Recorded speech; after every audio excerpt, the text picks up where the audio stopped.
Welcome everybody to Radio Arizona RV. Today we're doing episode 18. This is going to be about treating your rubber roof. We're wrapping up a 3-part series here about rubber roof maintenance, how to treat it, to clean it, to repair it. You know, there's a lot of things to a rubber roof, but it's not that complicated as I've already discussed. But today we're going to talk about treating it. And I break it up into these smaller podcasts so you don't have to sit here for 30 minutes listening to something maybe you don't want to, or 40 minutes or an hour. Try to just keep it simple so you can listen to it if you want to listen to the next one. And that's kind of the theory we have, is making it simple, keeping them short and sweet and to the point. Treating the rubber roof, it's pretty easy. It's not a complicated task. So what you're going to do is you've already inspected your rubber roof, you've cleaned it, and now what you want to do before you treat it is to do any repairs that you need to do. If there's some lap sealant that needs to be put down, maybe around rack stanchions, around roof vents, plumbing vents, where it's starting to crack, the sealant that's around those items, cracking, peeling. So you want to go ahead and do that first before you treat the roof.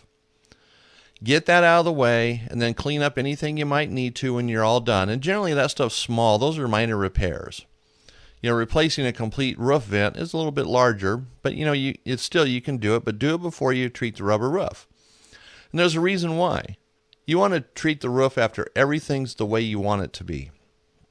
All your vents, the sealant, everything's in place and it's ready to go. So you've washed the roof, now you've repaired the roof, and you've done any spot cleaning that you need to do, maybe some footprints or some around the vents, maybe made a little bit of a mess. Clean that up. And then you're going to want to get a rubber roof treatment.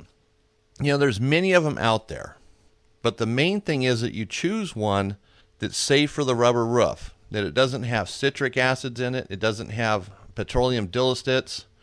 These things can ruin your roof. So don't use anything containing that.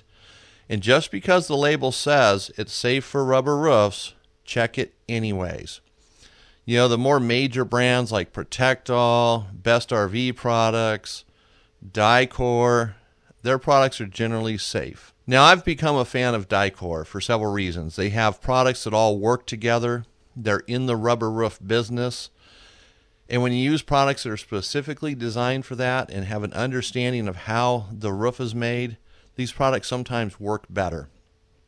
And I'm usually not a big fan of, promoting a company where you're stuck with their products, proprietary type products, but you can use others. But I just feel that the Dicor family has a good set of products for a rubber roof, from the membrane all the way down to the treatment. In fact, their treatment is kind of cool because you can use it on other things, and I'm sure you could do that with some of the other brands like Protectol or Best RV, their rubber roof treatments. Mainly for the rubber roof, but you can use it on outdoor furniture, life jackets, parts of your boat, places where, you wouldn't want to use it in a bathtub or a shower because that's a slippery surface and it could make it worse. But nonetheless, it's a good product. It's a good brand. They have an excellent reputation in the RV industry. It's a spotless reputation. So go with what's good, but you might have a favorite brand, or you can't get this at your local RV store, so that's fine, and I believe in shopping local. Sometimes you don't have an RV store nearby and you have to order it over the internet, and go for it. Ever how you get it, just get the product that's made for your roof. So after you've done all the cleaning, all the repairs, you're going to want to climb up on the roof with your either a spray bottle of Dicor's product, which is called Roof Guard. Or you can do it with a sponge mop. Just get a quart of it. You can put it in a pan and just mop it on. And just do small sections. You don't try to do a big giant section. Just work your way around the roof, maybe in 3 by 3 foot sections or 4 by 4 foot sections. And you're going to put it on liberally. Just wipe it on, and basically you're just going to spray it on or wipe it on and wipe off, almost like you're Armor Alling a dash. And that's not an endorsement for Armor All, believe me. It's the process. It's the verb. People understand what that means. Armor all your dash. And that's that's what you want to do. And a quart will cover, a gigantic area. A quart will do about a 40-foot RV, the roof of a 40-foot RV. So you don't have to buy gallons of this stuff. Buy what you need for the task at hand. So after you've treated it, basically there's nothing else to do. You're done with your rubber roof. It's time to get off that roof and enjoy the rest of the day. But you're going to have to get back up there again. Now, Dicor recommends doing it every 3 to 5 weeks, which if you're in a certain area where you're not going to have a lot of dirt and build up on the roof, so you don't have to wash it and you can get up there and do it, maybe. I don't really see that. Now, I'm arguing with the experts here, right? But that's a lot of work every 3 to 5 weeks. And if you have buildup on there, what are you doing? Just moving the dirt around? You know, that might just be the case. It might be more work because you have so much dirt built up on it.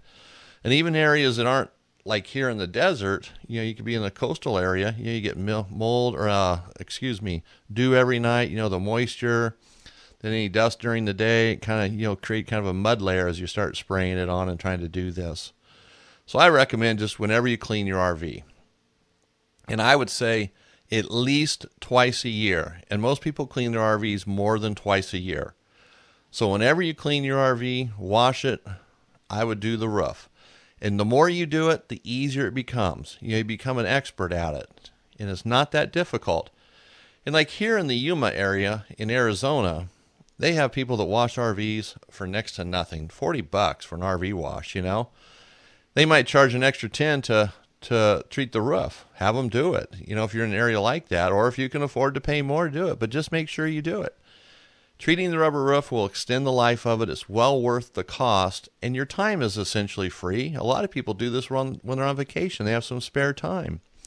Or if they're winter visitors staying in, you know, the southern part of the U.S. during the wintertime, time is on their hands. So it's not a big deal to do. But just do it. And if you have any questions, Dicor's website is really awesome. They have Rudy's Tips. He's kind of the corporate man who represents the company when it comes to the RV side.